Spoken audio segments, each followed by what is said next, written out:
Hi, my name is Lennart, and in today's video we'll discuss the new moon on the 10th of July, and we'll look at the main planetary positions and the aspects which are important for this specific new moon. So let's see what we got here.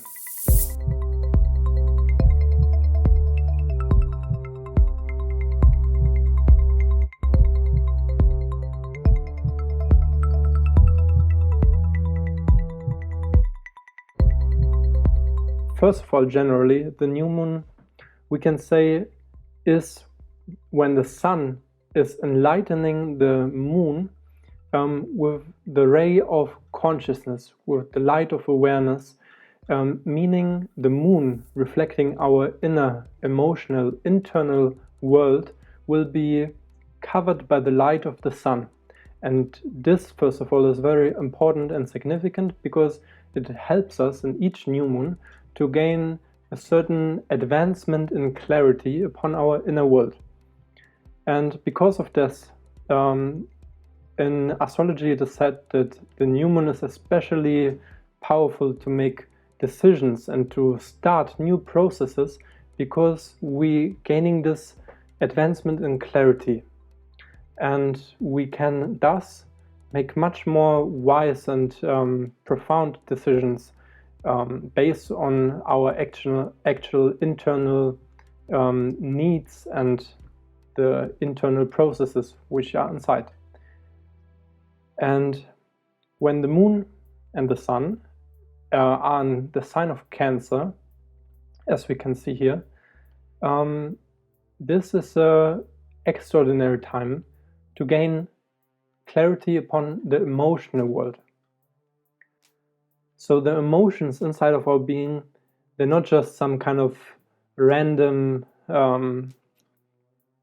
accumulation of energies and feelings and so on, but actually they're all pointing towards something. They're pointing towards something that we can call the fundamental needs of our self, of our being, of our soul. And these fundamental needs, sometimes they are not that easy to uncover, to discover, because we put a lot of, let's say, desires on top of them, which are actually not our true fundamental needs. Let's say when we crave for the chocolate, it's not always exactly what we need. Sometimes what we need is nurturing, this kind of vitalization, but it's kind of get distorted by a certain sense of habit of sweet and of this kind of fast fulfillment, or we think fulfillment, that the chocolate promises. But in reality, we need something beyond it, something fundamental that our structure needs. And when the moon is in Cancer, there's a certain astral, we can say, support in discovering what that actual fundamental need of ours is. And this is why this new moon is especially good for looking inside to find that actually out. What is it what I specifically need, and how can I take care of it? Now, in this specific new moon, we have a certain planetary aspect, which is the opposition between, as we can see here, the opposition between the sun and the moon and the planet Pluto. And Pluto is in the sign of Capricorn, and it is staying there for a very long time because Pluto is a very slow-moving planet. But especially this opposition brings this, let's say, increased intensity in that process of the inner emotions, because Pluto is the, let's say, hidden part of our being. It is also called the planet of the underworld.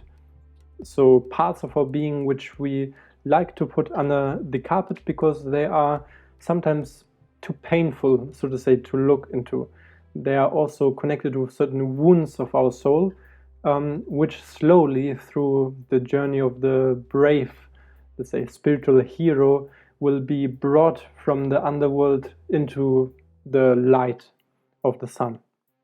And here we can see that actually this new moon setup is supporting this kind of journey of bringing it, the kind of push down needs of ourselves, which are covered with all kind of prejudices and certain wounds, that we now have a, let's say, supported opportunity to bring them forth, to dig them out.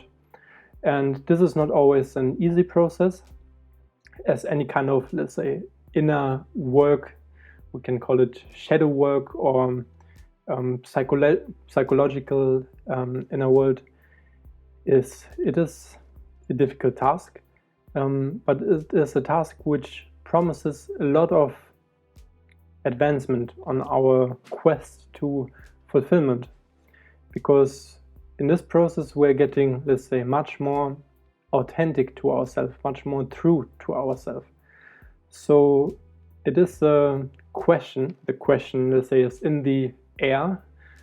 First of all, what do I really need? What is really my fundamental need?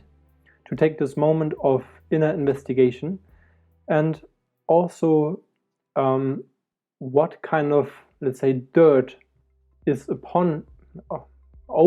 layered over that fundamental need, which makes it inaccessible, at least the first part, and some kind of sense of bravery that we need to dig into that. Let's say we have a wound of rejection, a fear of rejection, or whatever, which is actually covering fundamental need of connection, as an example, and so on. And we cannot truly feel connected if we don't fully dive into the cause of that kind of wound. So let's go further. And the second big planetary aspect which we have is a conjunction of the planets Venus and Mars in the sign of Leo. And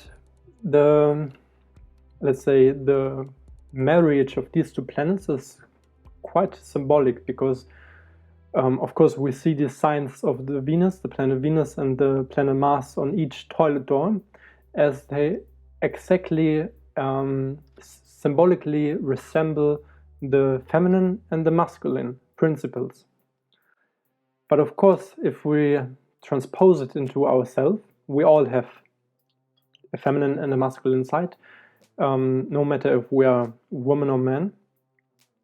And they represent a certain inner sensitivity from the side of Venus, a certain sense of the need for balance and inner harmony, which is expressed through the planet Venus in bonding, forming relationships, the sense of aesthetics, so art, all of that is a topic of the planet Venus. And then we have the complementary side in our being of the capacity to act and to direct our energies. So we can say these two poles of our being, the, let's say, desire and an inner need for balance and harmony and so on, which Venus resembles, and the capacity to affirm, to act, and to strive towards ideals, towards certain goals that we have, to manifest things, to make things happen, which the planet Mars and also the masculine principle resembles. They are united in a conjunction, as we can see here, which means it is to bring something forth. It is not just to philosophically think about all kind of aesthetic needs that we have, or visions upon a new painting that we want to draw, but this time it is time to act upon it, because the planet Mars always shows that now it is time to bring something into manifestation, actually. And also it is resembling, of course, the sense of courage to do so. The sign of Leo shows, of course, that it is something which has to be expressed.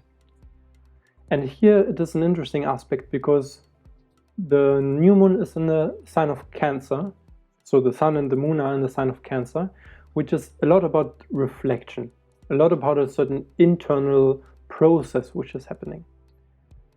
But together now we have this aspect in the sign of Leo, which is all about expression. So this basically coming after the process of inner reflection, there is a need to express, because in the process of the zodiac there's always a cycle of internalizing and then externalizing. So each sign basically is an exchange, an internalized sign, and then afterwards comes always an externalized sign. We can also describe it with the principle of yin and yang. So Cancer is yin and Leo is yang. And in this new moon configuration, we actually have, let's say, a simultaneous need for both the reflection upon our fundamental needs, but also the outward action upon them. So it is not just enough to reflect upon them, but there's some kind of action necessary to digest this process into some kind of form of authentic self-expression. And this can happen through many things. For example, just writing into your diary. So it doesn't even have to be seen by anyone, as people often mistake with the sign of a Leo. It is not necessarily needed to have like a huge audience and to be this shining Leo. It can be, you can be the audience, or maybe one person that you meet in the kitchen, and you just talk about, let's say, your inner process and express that process. That is a process, that is a manifestation of the sign of Leo, when you put yourself out there in an authentic way.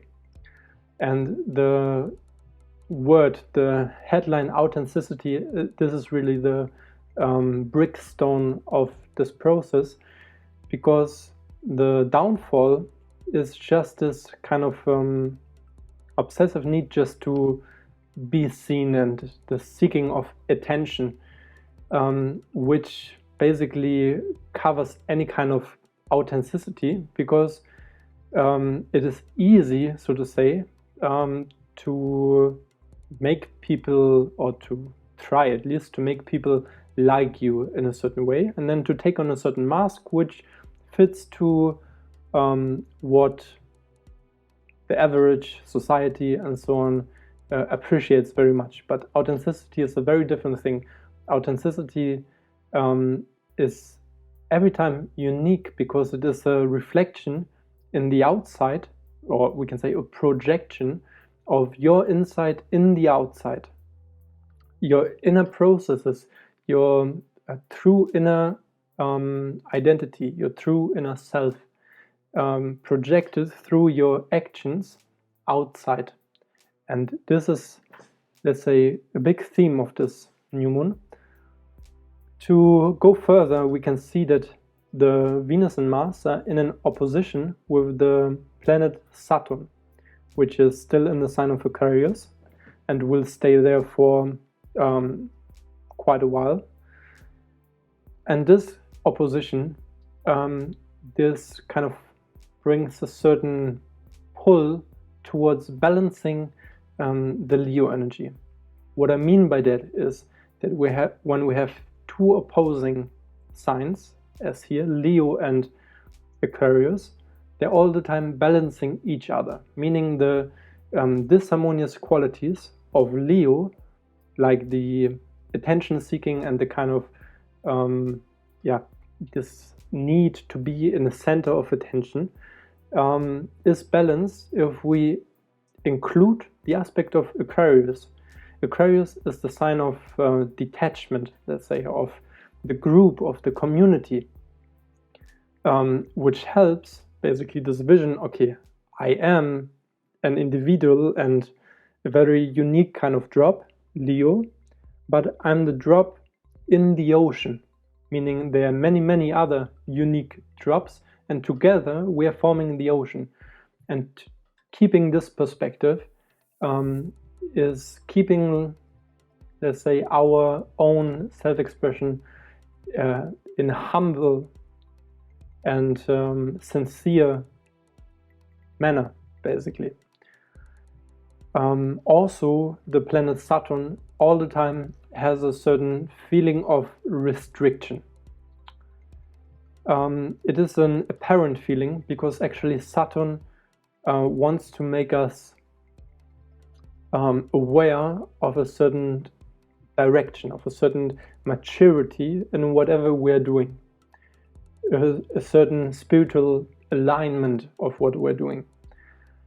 And because we are not always perfectly aligned with, let's say, the godly will, we will feel certain restriction by the influence of Saturn when Saturn is involved. And in this new moon, Saturn is quite involved, meaning there might be a restriction in time. Let's say we might say we don't have time to speak now here in the kitchen and express our inner world. We might not have time to sit down now and paint the painting that we wanted to paint the last month, and so on. For all of, so time might be a restriction factor. It might be also some kind of comments from the outside, which might,